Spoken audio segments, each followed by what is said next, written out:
Welcome to V3 news. లక్ష్యం సమాజహితం. నా పేరు సోనియా. బులెటిన్ల ముందుగా హెడ్లైన్స్.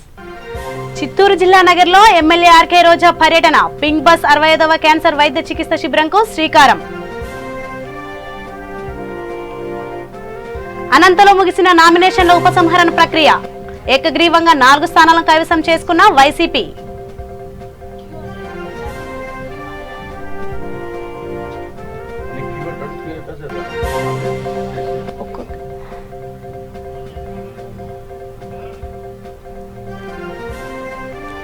పీటీఆర్ పల్లి తాండాలో సర్పంచ్ బరిలో భామ. అభ్యర్థిగా నామినేషన్ వేయించిన స్థానికులు. కర్నూలు జాతీయ రహదారిపై అధికారుల తనిఖీలు. ప్రతి వాహనాన్ని తనిఖీ చేయాలని కలెక్టర్ ఆదేశం.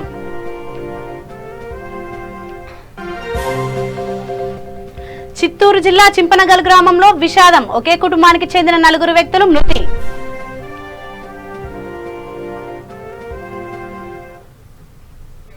ఇక వివరాల్లోకి వెళ్తే, నిరుపేదల సంక్షేమమే ధ్యేయంగా సీఎం జగనన్న పనిచేస్తున్నారని ఎమ్మెల్యే ఆర్కే రోజా అన్నారు. చిత్తూరు జిల్లా నగర నియోజకవర్గంలో పర్యటించిన ఆమె కశింమిట్ట సచివాలయం వద్ద మున్సిపల్ మహిళా కార్మికులకు ఏర్పాటు చేసిన పింక్ బస్ 65వ క్యాన్సర్ వైద్య చికిత్స శిబిరంను ప్రారంభించారు. సీఎం జగన్ స్వయంగా ఆరోగ్యశ్రీ పథకం జాబితాలోకి క్యాన్సర్ వ్యాధి చికిత్సను చేర్చారని ఎమ్మెల్యే రోజా తెలిపారు. ఒక సైనికుల్లా పనిచేసిన మన మున్సిపాలిటీ కార్మికులు ఎవరైతే మహిళలు ఉన్నారో వాళ్ళందరికీ కూడా ఈ క్యాన్సర్ దినోత్సవం సందర్భంగా టెస్టులు చేయించాలి. వారి అందరికీ కూడా ఒక ఆరోగ్యమైన జీవితాన్ని, ఒక కాన్ఫిడెంట్ జీవితంతో ముందుకు వెళ్ళే విధంగా మరి మేమందరం కూడా ఈరోజు ఈ కార్యక్రమాన్ని ఏర్పాటు చేయడం జరిగింది. ఎందుకంటే మామూలుగానే మనం చూస్తాం, మహిళలు అంటే ఎంతసేపు తల్లిదండ్రుల గురించో, అన్నదమ్ముల గురించో, అత్తమామల గురించో, మొగుడు గురించో, పిల్లల గురించో జీవితం అంతా ఆలోచించడం, సేవ చేయడమే కానీ మీ ఆరోగ్యం గురించి, మీ సంతోషం గురించి మీరు ఎప్పుడు కూడా ఆలోచించరు. ఈరోజు క్యాన్సర్ అనేది ఒక మహమ్మారిగా ఉన్న రోజుల నుంచి దానికి ట్రీట్మెంట్ కనిపెట్టే రోజు వరకు వచ్చేసాం. సాంకేతిక పరిజ్ఞానం పెరిగింది, అలాగే క్యాన్సర్ ఇన్స్టిట్యూట్లు పెరిగి దాని మీద చాలామంది రీసెర్చ్ చేసి వాటికి మెడిసిన్స్ కూడా కనిపెట్టడం జరిగింది. కానీ మేడం గారు చెప్పినట్టుగా ఫస్ట్ స్టేజ్లో, సెకండ్ స్టేజ్లో కనుక మనం కనిపెట్టగలిగితేనే దానికి ట్రీట్మెంట్ ఇచ్చి ప్రాణాలు కాపాడే అవకాశం ఉంటుంది. అలా కాకుండా ముదిరిపోతే మనం ఏం చేయలేని పరిస్థితి. అండ్ దురదృష్టం ఏంటంటే ఈరోజు మహిళలకే ఎక్కువగా క్యాన్సర్లు వస్తున్నాయి. అది చాలా బాధాకరమైన విషయం. అందుకే ఒక మహిళా ఎమ్మెల్యేగా జగన్మోహన్ రెడ్డి గారు ఏదైతే స్విమ్స్ ద్వారా ఈ మహిళలకి క్యాన్సర్ పరీక్షలు చేయడానికి ఈ బస్సును ఏర్పాటు చేయడానికి మరి ప్రభుత్వం ద్వారా ఇచ్చారో, ఆ ఒక్క పింక్ బస్ని మొట్టమొదటిసారిగా మన నగిరి నియోజకవర్గంలోనే ప్రారంభించడం జరిగింది. దానికి గంగమ్మ మేడము, అలాగే స్విమ్ స్టాఫ్ అందరూ కూడా మనకి సపోర్ట్ ఇవ్వడం జరిగింది. అలాగే ఈ రోజుకి చూస్తే 8 చోట్ల మన నగరి నియోజకవర్గంలో చేశారు. ఆల్మోస్ట్ ఇరుగువాయి కానీ, అలాగే ముడిపల్లి, అలాగే నగిరి, అలాగే గోపాలకృష్ణపురం, నిండ్రా, ఇలా 8 చోట్ల మేజర్ విలేజెస్లోను అలాగే మున్సిపాలిటీలో మహిళలందరికీ టెస్ట్ చేయడం జరిగింది. ఈ పింక్ బస్ ద్వారా ఈ యొక్క జిల్లాలో ఇప్పటికే 65 క్యాంపులు చేశారు. ఈ 65 క్యాంపులో టోటల్గా 7,215 మందికి టెస్ట్ చేయడం జరిగింది.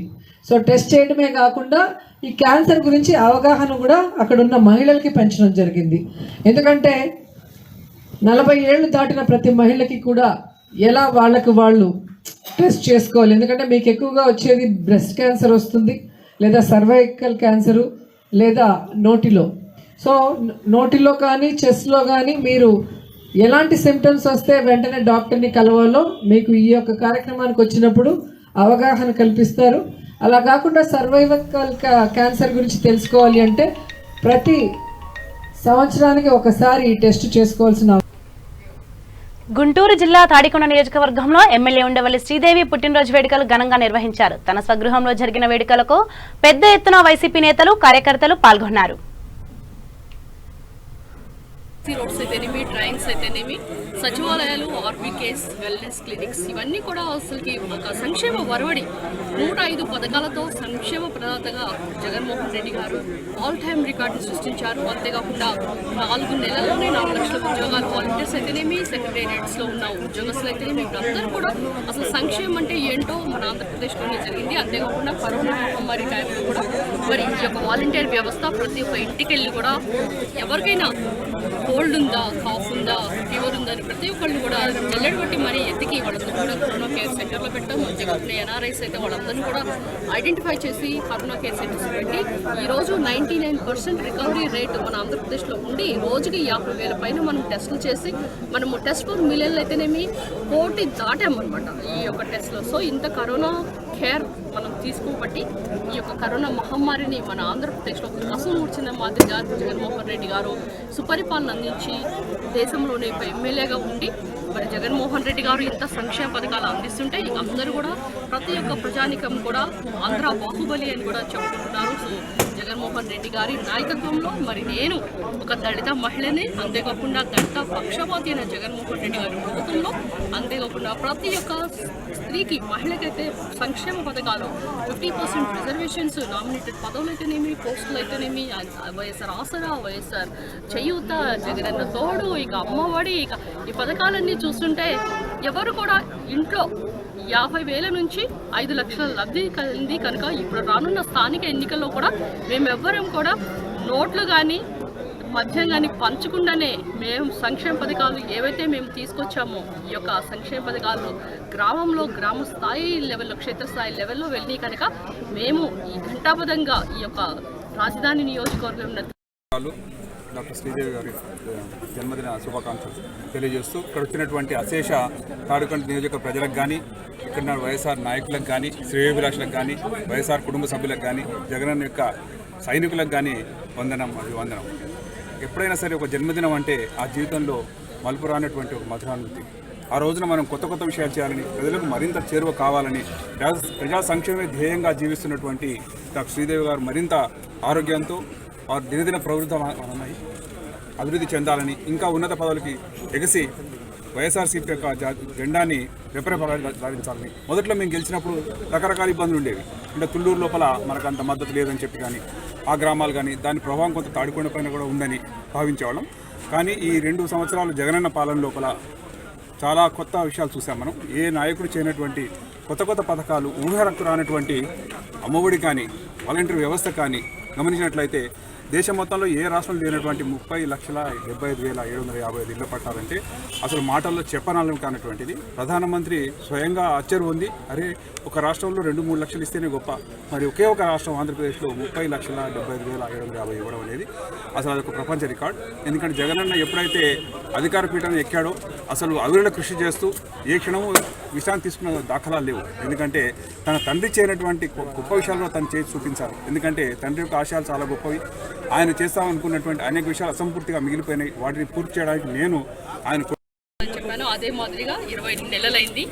ప్రతి పల్లెల్లో కూడా అన్ని గ్రామాల్లో గుంటూరు కలెక్టర్ ఆఫీసులో election commission Nimmagadda Ramesh press meet నిర్వహించారు. జిల్లాలోని ఎన్నికలు సామరస్యంగా జరగాలని నిమ్మగడ్డ తెలిపారు. ప్రజలందరూ ఓటు హక్కు ఉపయోగించుకోవాలని తెలిపారు. ఎక్కడైనా అవకతవకలు జరిగినా, ప్రలోభాలకు గురైన యాప్ ద్వారా తెలియజేయాలని నిమ్మగడ్డ రమేష్ తెలిపారు.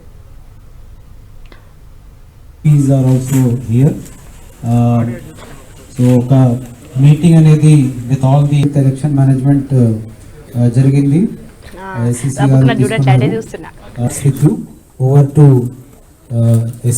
రాష్ట్రంలో స్థానిక సంస్థల ఎన్నికలు జరుగుతున్న నేపథ్యంలో ఈవరకే నేను జిల్లాల తరపున అన్ని జిల్లాలు పర్యటించి జిల్లాల్లో పరిస్థితులు సమీక్షించి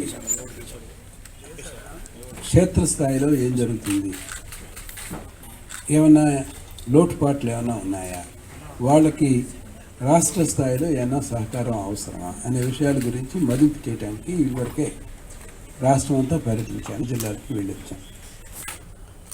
మాకు మంచి ప్రాథమికంగా ఒక అవగాహన వచ్చిన అవగాహన ఏంటంటే పరిస్థితులు చాలా సానుకూలంగా ఉన్నాయి.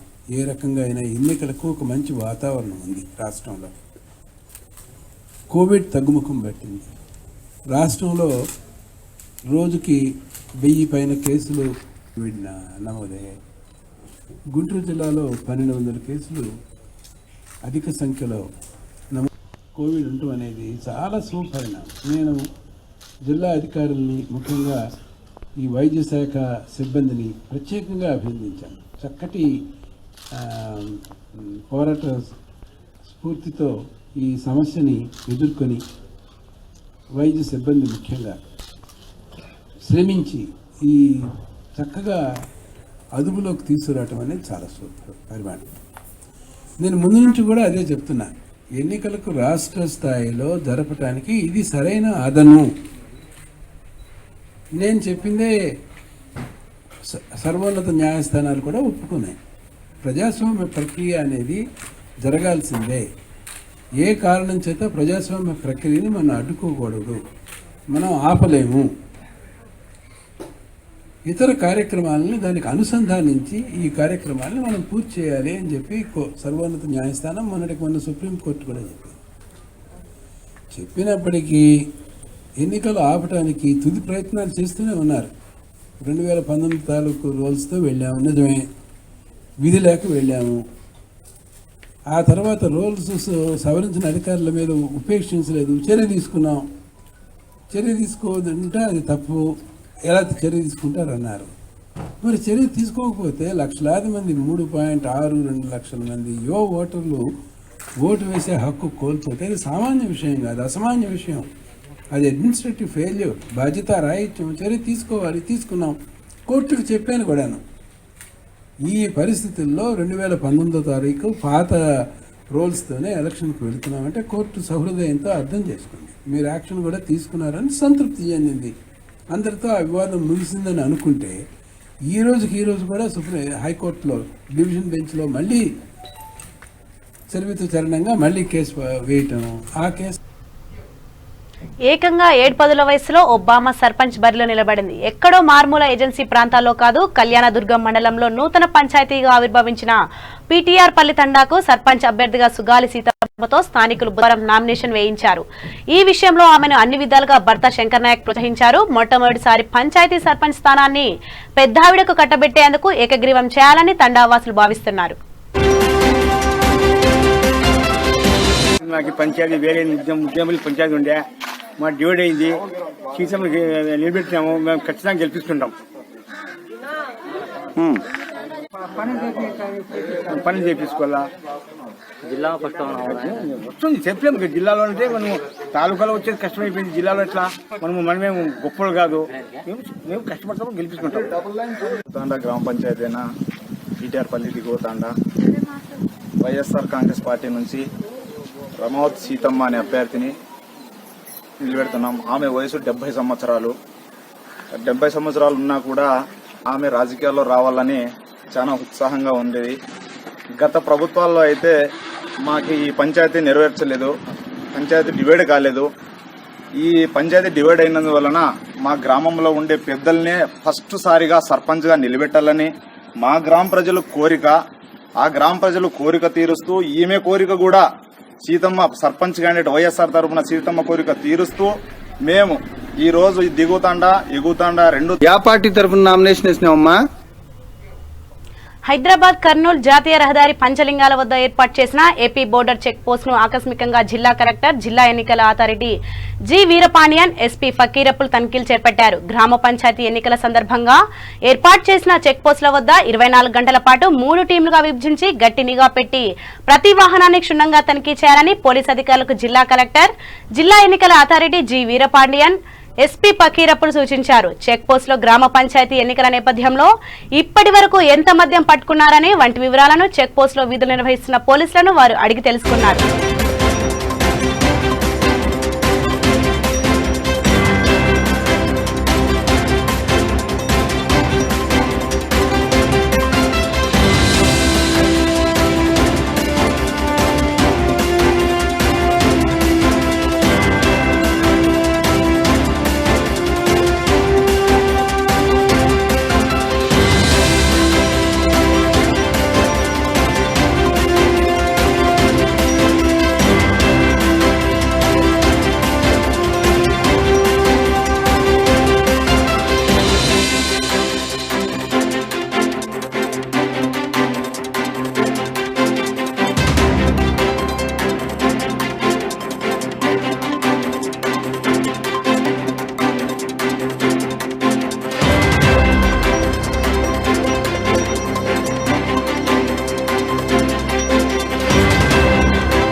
అనంతపురం జిల్లా పుట్టపర్తి నియోజకవర్గంలో నామినేషన్ ఉపసంహరణ ప్రక్రియ ముగిసింది. పుట్టపర్తి నియోజకవర్గ పరిధిలో 80 పంచాయతీ స్థానాలుండగా 4 స్థానాలను వైసీపీ మద్దతుదారులు కైవసం చేసుకున్నారు. పుట్టపర్తి మండలం చెర్లోపల్లి సర్పంచ్ అభ్యర్థి లీలావతి, కొత్త చెరువు మండలం లింగారెడ్డిపల్లి పంచాయతీలో హరిత, బుక్కపట్నం మండలంలో మాదిరే బైలుతాండ పంచాయతీలో విజయకుమారి భాయ్, నల్లమాడ మండలం కొండకిందపల్లి తాండ పంచాయతీలో పార్వతీ భాయ్లు ఏకగ్రీవంగా ఎన్నికయ్యారు. టీడీపీ తరపున అభ్యర్థులు నామినేషన్ ఉపసంహరించుకోవడంతో ఆయా సర్పంచ్ స్థానాల్లో నామినేషన్ దాఖలు చేసిన అభ్యర్థుల గెలుపు ఖాయమైంది. దీంతో వైసీపీ శ్రేణులు హర్షం వ్యక్తం చేశారు. తమను ఏకగ్రీవంగా ఎంచుకున్న గ్రామస్తులకు కృతజ్ఞతలు తెలియజేశారు. గ్రామ పంచాయతీల అభివృద్ధి కోసం నిరంతరం కృషి చేశామని ఏకగ్రీవమైన అభ్యర్థులు పేర్కొన్నారు.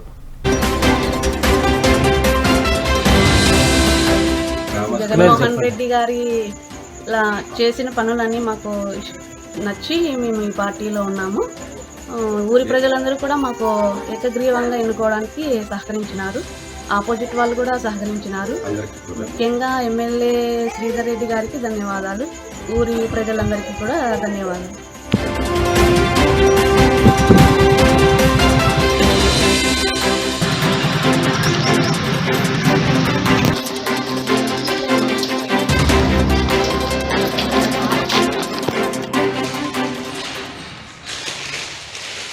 గ్రామము, మా ఊరు గ్రామము అంత ఏకంగా, ఎందుకంటే బాగా కట్టుబాటుగా అందరూ బాగా స్వచ్ఛంగా ఉండాలనే ఉద్దేశంతో మా తాండ అందరూ సహకరించి మా మీద నమ్మకంతో ఏకగ్రంగా చేసినారు. మా సర్పంచ్గా ఏకగ్రంగా చేసినారు. ఊరు కొండకింద తాండ పంచాయతీ సపరేట్ అయిన వల్ల బాగా డెవలప్ అవుతుంది నమ్మకంతో ఇక అందరూ సహకరించి మాకు సర్పంచ్గా చేసినారు. ధన్యవాదాలు.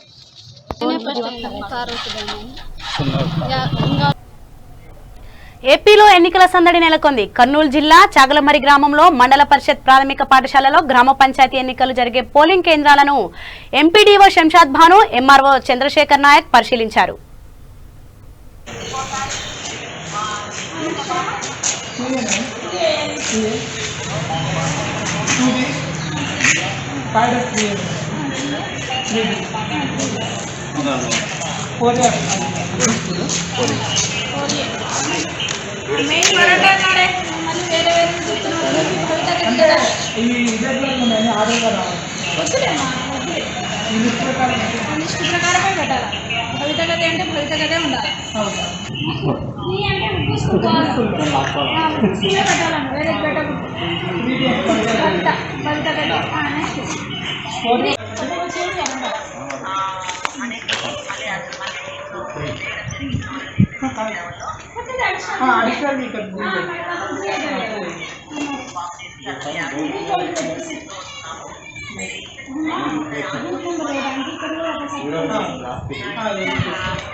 అంటే మనకి ఓటర్లు మొత్తం 390 లేకపోతే 390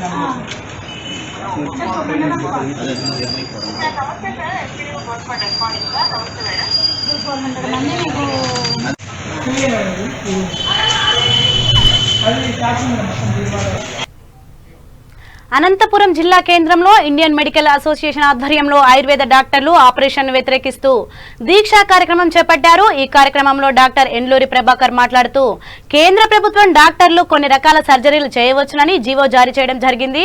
అలా జారీ చేయడం వల్ల అలోపతి డాక్టర్లకున్న అనుభవం ఆయుర్వేదిక్ ఉండదన్నారు. ఆయుష్ లో మత్తు డాక్టర్ లేరని, ఆయుర్వేద డాక్టర్లు ఆపరేషన్ చేయడం వల్ల ప్రజలు తీవ్రంగా నష్టపోతారని పేర్కొన్నారు. ఆపరేషన్ తర్వాత పేషెంట్ కు రకరకాల యాంటీబయాటిక్స్ మందులు అవసరమని, ఆ మందులు ఆయుర్వేదిక్ లో లేవని తెలిపారు. కేంద్ర ప్రభుత్వము ఆయుష్ వైద్యులకు కొన్ని రకాల సర్జరీస్కి మీరు కూడా చేయొచ్చు అలోపతి డాక్టర్తో పాటు అని చెప్పేసి ఒక పర్మిషన్ ఇచ్చింది. కానీ అలోపతిలో చేసినటువంటి శాస్త్రీయ వైద్యాలు ఆపరేషన్లు కూడా ఆయుష్ డాక్టర్లకు ఎలాంటి అనుభవం లేకుండా కూడా వాళ్ళలో చాలామందికి దీని పట్ల శాస్త్రీయంగా ఎవిడెన్స్ బేస్ ఉన్నటువంటి వైద్యం లేదు. అదేవిధంగా ఆపరేషన్ చేయాలంటే మధ్య వైద్యులు కావాలి. ఆయుష్ వైద్యులకు ఆయుర్వేదంలో మత్తు మందులు లేవు. అదేవిధంగా ఆపరేషన్ చేసిన తర్వాత రకరకాల ఇన్ఫెక్షన్స్ కంట్రోల్ చేయడానికి రకరకాల యాంటీబయాటిక్స్ అవసరం అవుతాయి. యాంటీబయాటిక్స్ కూడా వాళ్ళు మనకు ఎవిడెన్స్ ఉన్నటువంటి యాంటీబయాటిక్స్ వాళ్ళ దగ్గర లేవు. ఈ విధంగా చేసుకుంటూ పోతే మన పెద్ద పెద్ద జబ్బులను స్మాల్ పాక్స్ కానివ్వండి, పోలియో కానివ్వండి, తర్వాత కూడా శాస్త్రీయ వైద్యంతో అలోపతి డాక్టర్లు పూర్తిగా నిర్మూలించగలిగినాము. అలాంటి శాస్త్రీయ వైద్యాన్ని నమ్ముకోకుండా అలోపతి వైద్యులకు ఇలాంటి పర్మిషన్ ఇచ్చినట్లయితే ప్రజలకు యొక్క ప్రాణాలకు ముక్కోవాలి వాటిల్లేటువంటి అవకాశం ఉంటుంది. కాబట్టి ప్రజలు కూడా వాళ్ళకు ఛాయిస్ ఎంచుకునేటువంటి అవకాశం కూడా ఉండదు. అలోపతి వైద్యానికి పోవాలా లేకపోతే ఆయుర్వేద వైద్యం పోవాలంటే కన్ఫ్యూజన్ ఉండేటువంటి అవకాశం ఉంది. అదేవిధంగా డాక్టర్లు కూడా ఏ డాక్టర్ మొత్తం డాక్టర్ ఏ వైద్యుడు లేకుంటే సర్జరీ చేసేటువంటి ఏ వైద్యుడు తర్వాత పీజీ చదివి అంతా చదివి అయ్యేటప్పటికి 10 ఏళ్ళు అవుతుంది. ఈ 10 ఏళ్ళు చదివి ఈ రకంగా చేస్తూ ఉంటే వాళ్ళు 2 ఏళ్ళు 3 ఏళ్ళు చదివిన వాళ్ళు కానీ డాక్టర్తో సమానం అంటే ఎలా అవుతుంది? ఇది మంచి సూచన కాదు. ప్రజలకి కీడు జరిగేదే కానీ ఎంతో ఒక్కొక్కసారి ఏంటంటే కాంప్లికేటెడ్ కేసు వచ్చినప్పుడు స్పెషాలిటీ వాళ్ళైనా కానీ ఆ డయాగ్నోసిస్కి రావడానికి ఖర్చు జరుగుతూ ఉంటుంది. అట్లాంటిది వాళ్ళు ఏం చేయగలరు చెప్పండి? ఇవన్నీ అవసరమా?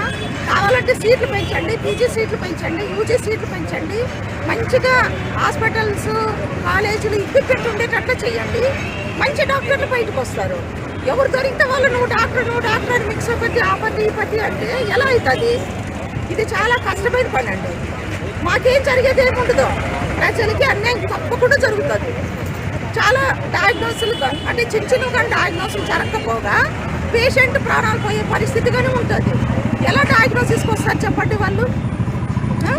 ఒకవేళ చిన్న ఊర్లో చిన్న దాంట్లోకి ఎబేదులో జ్వరానికి అట్లా దానికైతే వాడుకోవచ్చు. ఇట్లా దాంట్లోకి ఎట్లా అవుతుంది? అందుకని మాకు పెద్ద ఇది. బాపట్ల మున్సిపల్ కమిషనర్ భానుప్రతాప్ తన భార్య శ్రీవిద్య తనపై పెట్టిన అదనపు కట్నం కేసు ఆరోపణల గురించి వాటి నిజానిజాల గురించి పూర్తి వివరణ సేకరించడం కోసం V3 న్యూస్ ఛానల్ ద్వారా ప్రత్యేక ఇంటర్వ్యూలో మున్సిపల్ కమిషనర్ ను కలిసి వివరాలు తెలుసుకోవడం జరిగింది. V3 న్యూస్ రిపోర్టర్ అడిగిన ప్రశ్న, మున్సిపల్ కమిషనర్ భానుప్రతాప్ పై మీద నిందారోపణలు చేయిస్తూ మీ భార్య ద్వారా మీపై కేసు పెట్టించారా అని అడిగిన ప్రశ్నకు బదులుగా ఆయన సమాధానమిస్తూ తనపై ఎవరూ కావాలని రాజకీయంగా కానీ వ్యక్తిగతంగా కానీ చేసింది కాదని తెలిపారు. ఇది పూర్తిగా తన భార్య తన గురించి తెలియక తల్లిదండ్రుల యొక్క ఒత్తిళ్లకు లోనై తనపై అదనపు కట్నం కేసు పెట్టిందని తెలిపారు. నుంచి దూరంగా ఉంటుంది. అదనపు కట్నం డిమాండ్ చేశారని పోలీస్ స్టేషన్లో కంప్లైంట్ ఇవ్వడం జరిగింది. ఒక ఉపాధ్యాయుడిగా పనిచేస్తున్నప్పుడు ఆదర్శాలకు లోబడి కట్నమే తీసుకోకుండా పెళ్లి చేసుకున్నటువంటి నేను హోదా పెరిగిన తర్వాత అదనపు కట్నాన్ని డిమాండ్ చేస్తున్నాను అని చెప్పి అనటం చాలా హాస్యాస్పదంగా ఉంది. అదేవిధంగా హెరాస్మెంట్ అని చెప్పింది 1.5 year నుంచి నా దగ్గర నుంచి దూరంగా వెళ్ళిపోయి నేను 4-5 సార్లు అప్పీల్ చేసినా కానీ నా దగ్గరికి రాకుండా అక్కడ ఉండటం మూలంగా నాకు ఇంకా విసుకెత్తి నేను ఇంకా మాట్లాడటం మానేశాను. దాంతో తను పోలీస్ స్టేషన్లో అప్రోచ్ అయ్యి కేసు పెట్టడం జరిగింది. ఆ విధంగా నేనైతే దీని మీద ఎలాంటి ఒత్తిళ్ళు, ఇది రాజకీయపరమైనటువంటి ఎలాంటివి కాదు. తన యొక్క మానసిక స్థితి, దాంతోపాటు తన మీద వాళ్ళ కుటుంబ సభ్యుల ఒత్తిడి దీనికి ప్రధాన కారణంగా నేను ఫీల్ అవుతున్నాను. దీని తర్వాత ఏ విధంగా విచారణ చేపడుతుంది సార్? ముంగడుగు వేస్తున్నారు సార్? ఖచ్చితంగా. చిత్తూరు జిల్లా కుప్పం మండలం చింపనగల్ గ్రామంలో విషాదం జరిగింది. ఒకే కుటుంబానికి చెందిన 9 మృతి చెందారు. గుడ్డలు ఉతకడానికి వెళ్లిన 9 చిన్న పాప ఆడుకుంటూ వెళ్లి నీటిలో మునగడంతో కాపాడాలన్న ప్రయత్నంలో తల్లి, తోడికోడలు, మరో బాలిక కుంటలోని బురదలో చిక్కుకొని దుర్మరణం చెందారు. విషయం తెలుసుకున్న కుప్పం ఎస్ఐ నరేంద్ర మృతదేహాలను పోస్టుమార్టం నిమిత్తం కుప్పం ప్రభుత్వ ఆసుపత్రికి తరలించారు. అనంతరం కేసు నమోదు చేసుకున్న పోలీసులు దర్యాప్తు చేపట్టారు.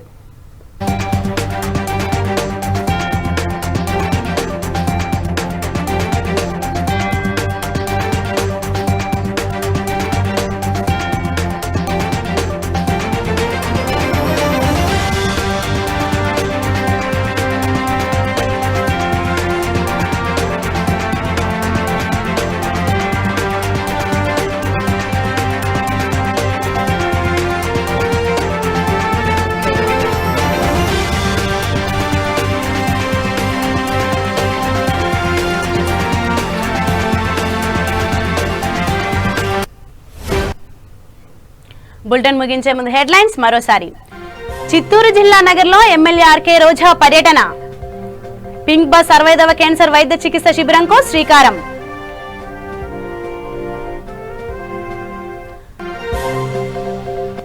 అనంతలో ముగిసిన నామినేషన్ల ఉపసంహరణ ప్రక్రియ. ఏకగ్రీవంగా 4 స్థానాలను కైవసం చేసుకున్న వైసీపీ.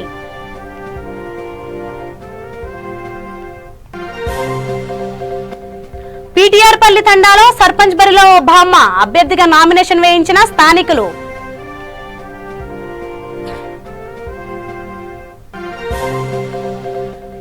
కర్నూలు జాతీయ రహదారిపై అధికారుల తనిఖీలు. ప్రతి వాహనాన్ని తనిఖీ చేయాలని కలెక్టర్ ఆదేశం.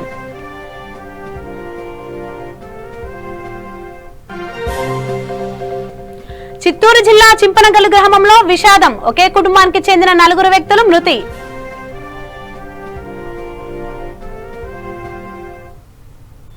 సో ఇవి ఇప్పటివరకు ఉన్న అప్డేట్స్. మరిన్ని అప్డేట్స్ కోసం చూస్తూనే ఉండండి V3 న్యూస్. లక్ష్యం సమాజహితం.